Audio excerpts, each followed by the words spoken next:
Most people don't get a second chance. When your heart stops, That's it. Time of death recorded. A white sheet, and silence. but not for him. This is a boy born in the rubble of war, raised in suspicion, forged in adversity.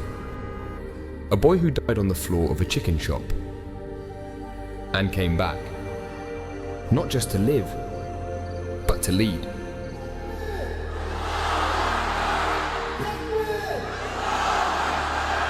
And what if I told you it all began in Mosul with a boy named Ayman?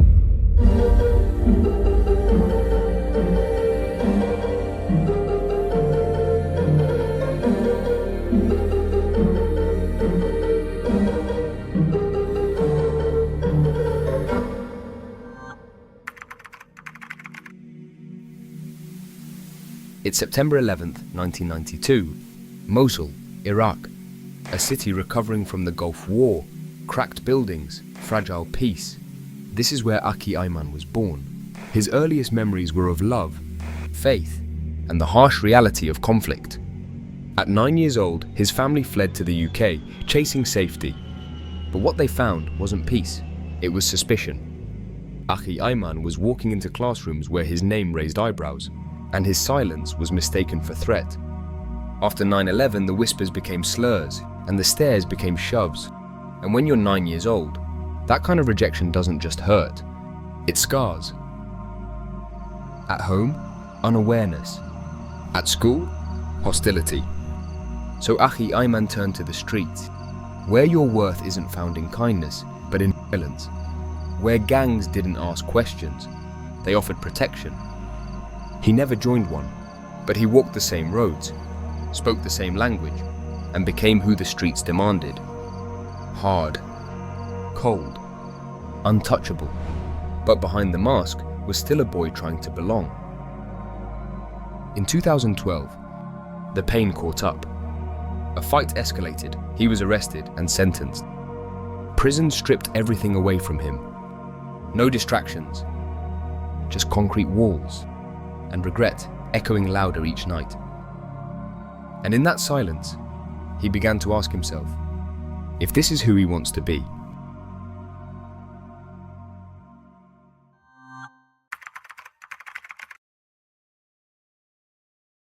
He was released in 2014, with a record.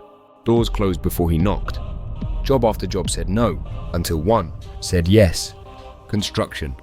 He had always wanted to work with his hands. Bricklaying, carpentry, plastering, qualified, ready.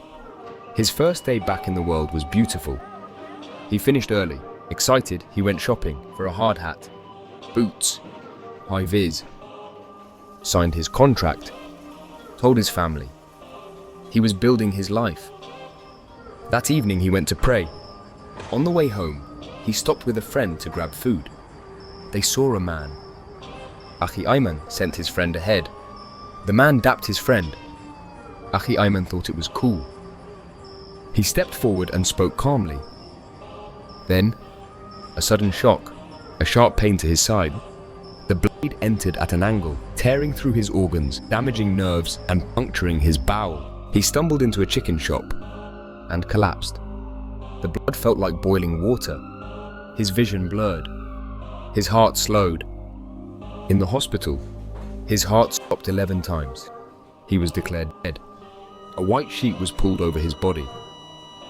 But then, by a miracle, a beat. The machine beeped. Doctors rushed back. They performed emergency surgery. His intestines were so damaged that 2/3 of his small bowel had to be removed. He woke up with a colostomy bag. Nerve damage, lifelong pain. But he was alive. And peace? He said he felt peace like never before. Wallah al-Azim, I have never in my life felt peace out of my 21 years of living until the day I got stabbed.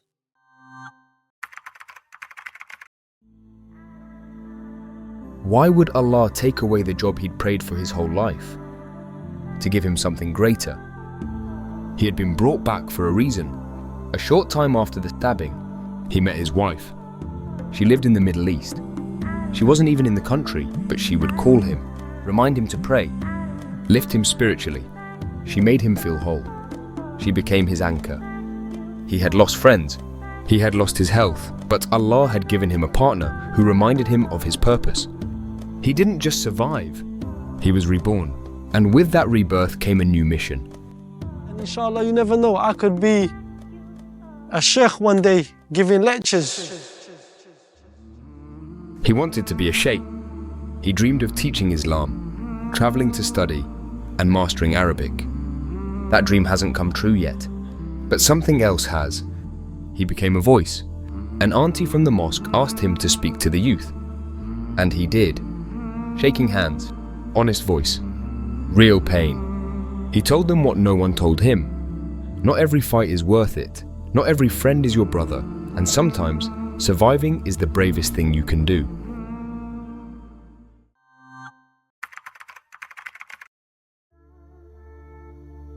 In 2022, his mother passed away. The woman who prayed in the garden even when it snowed. The woman who gave birth to 14 children and buried 7. The woman who never stopped believing in him. She died in Medina. After Umrah, while sipping Zamzam water, a death written by mercy. Now every talk Akhi Ayman gives, every soul he reaches, is for her. He lives with a colostomy bag, nerve damage, PTSD, but he lives with a purpose, with hope, with faith. He forgives those who betrayed him and asks forgiveness from those he's hurt. He may not be a sheikh, but he is a voice the youth recognize, a man who doesn't just tell stories, tells the truth. In the end, Akhi Ayman's story is about more than survival. It's about transformation, a journey from darkness to light. And no matter where you come from, it's never too late to change, to find your purpose, and to rise again.